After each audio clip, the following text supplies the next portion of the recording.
Hey guys, welcome back here at Tuning Dutchy. Now, if you guys are wondering why I make this video instead of supercharging the Chevrolet Matisse, well, I can tell you guys there are some things going on in this situation that I don't know about. Why? I'm gonna tell you.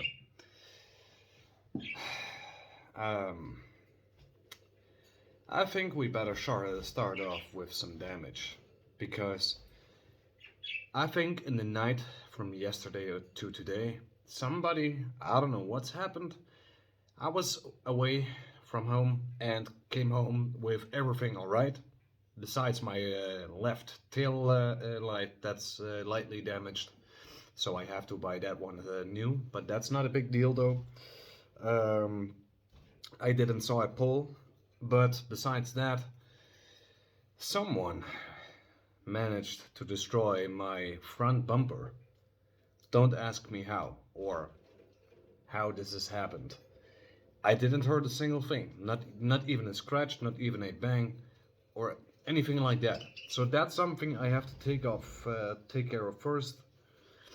Now, also, things in private situation are a bit different than I actually planned out, and what I mean with that is that the supercharging from the Chevrolet Matisse is obviously right now a little bit delayed because I have the left taillight lamp.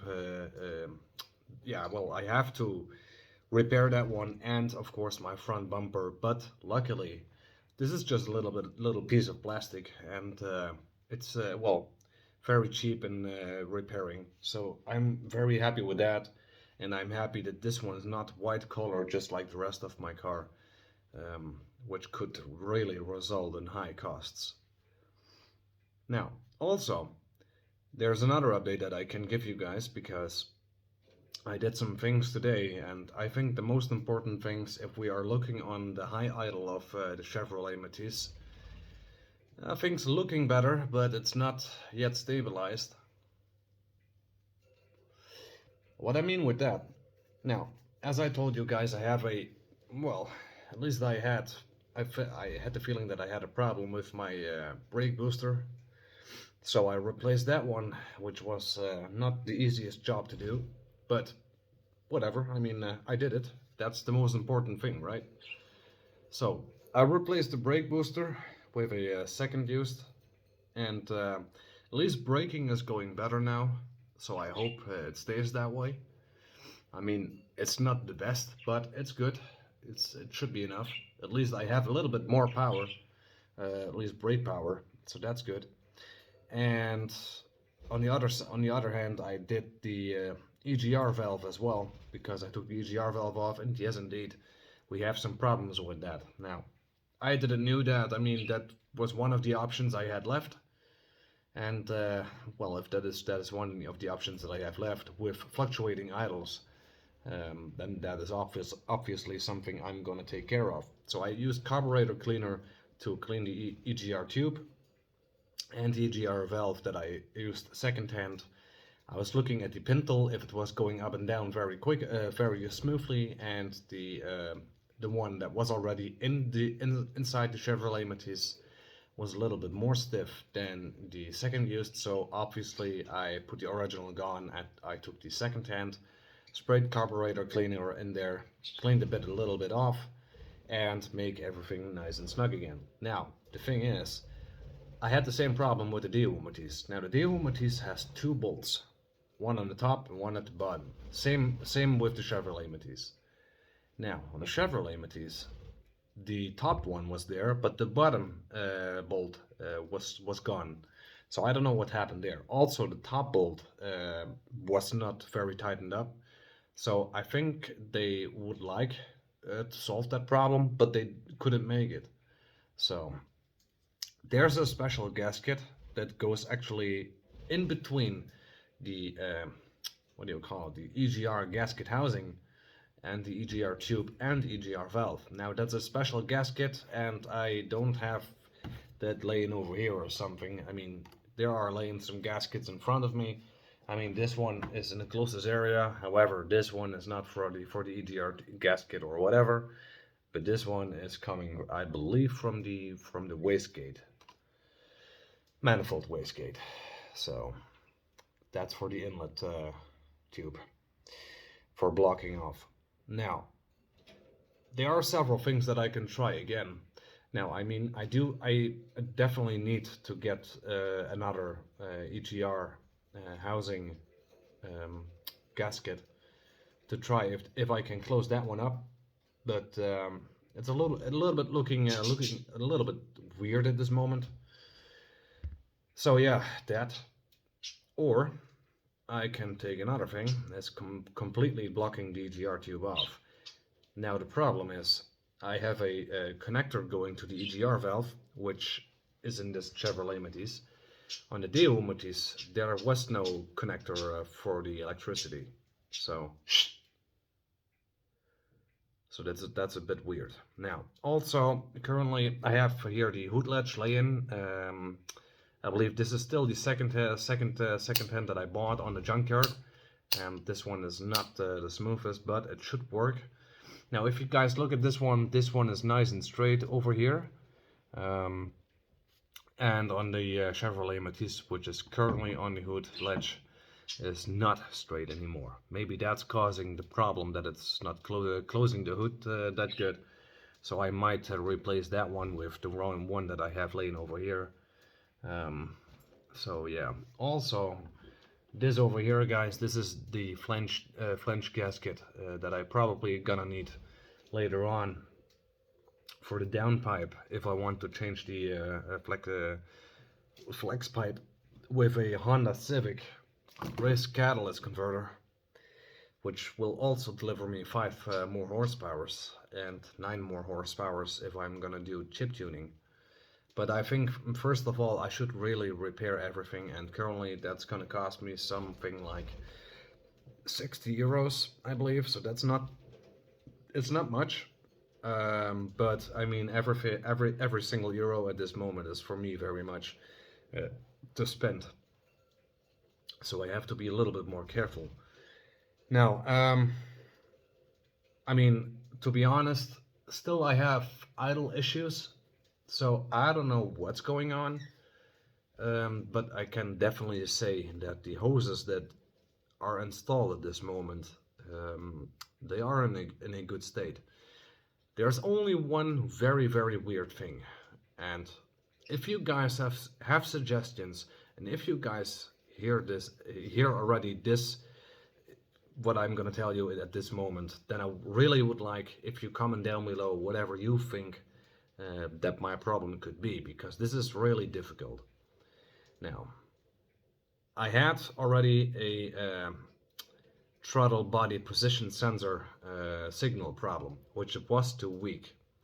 I replaced that one and deleted the error code on my car scanner for the OBD2 and finished that one. As soon as I put the new throttle body position sensor on there, the problem came back with the same thing. So that's weird. Also today I had the coolant temperature sensor has a high signal. So I don't know where all these problems are coming from, but if you have any idea, please let me know that in the comment section below, because I'm lots of question signs. Maybe this could be a wiring harness problem, maybe this could be a short in the circuit or something like that, a security problem, I don't know. I mean, this could be a big such. So I don't know where I should search, but something is not right. So I don't know what exactly, but something is not right. Now, what I could do is buying definitely a new EGR with the EGR gasket, but that doesn't mean that my EGR problem is solved. I mean, I don't know if the problem is coming from there, and I might try to replace every hose that I can find in the engine bay, such as the intake manifold hose, the coolant hose, vacuum hoses, and all this kind of stuff. I mean, I can replace those, but does that really matter if we talk about high idling? Does that actually do anything with my high idle problems? It could be. It could also be that it's not going to solve my problem, but I hope so. Now, I mean, hoses are not very expensive in this country, so that's actually very good. But then again, I mean, if I have to replace coolant hoses, well, it's not the nicest job to do, you know. I mean, still I have to be careful and pull a plug in there to make sure everything is gonna work. So yeah, I mean, it's a little bit different, you know. So yeah. Now I didn't replace the master brake cylinder. I just replaced the power booster from the brakes itself. So just in case. Man, things are getting a little bit more different. So I have no idea who has destroyed my front bumper, but I definitely will notice that in a while, because I'm a hunter, and I think I will be easy to figure out who did that to my car. Really not planned, but yeah, I mean, sometimes people are getting stupid, and yeah, I mean, then they are going just to the front of your car, and I cannot even say what happened. If they just pulled their car in my car, you know, that it's completely split it, or that they have something, well, yeah, to smash. I don't know.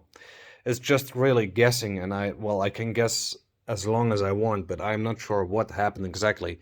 I think it's a good thing to look at this point to all cars that are in this street at this moment, and see which car is damaged on the same place as mine, as well as on the back, as well as on the front. Now I have already people in my mind that could have done it, but then again, I mean, they should easily come to my door and knock and say, hey, you know what?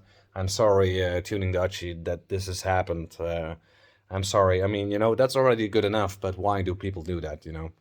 That's completely unnecessary, and this is also causing delaying for supercharging the Chevrolet Matisse, because that's a repair, you know? And the last thing I would like to do is repairing stuff. Now, I mean, it has to happen. The bumper already had to be replaced, so it's not the biggest deal. It had to be replaced anyway, but this is not looking nice at this moment, and it's really uncomfortable. And what I mean with uncomfortable is that I want to tune my Matisse, but to be honest, the Matisse is a loud car, okay? And if there's just a very giant hole or scratch in the front bumper, that is not going that's not going too well, you know? A giant scratch and a giant bump in the front bumper, and then with loud sound, that doesn't look nice. It's just like you have a Lamborghini or something like that, and the complete bumper is gone. Doesn't look nice as well, you know? That comparison. That's what I mean, guys. So, anyways, now, sorry to bring you guys this news, but it isn't actually it isn't at this moment different. It is what it is, you know, and I cannot change things at this moment. The only thing I can do is change the taillight again, and make sure that the front bumper is replaced and that it's in a good state again. I also have to do some mud fenders for my car, because they are destroyed as well. And they are not protecting my cold air intake anymore the best. So I should really start with that as soon as I got the front bumper replaced. But yeah, I mean, the mud fenders are not, they are not expensive. They're even cheaper. That's also plastic, so it's not a big deal.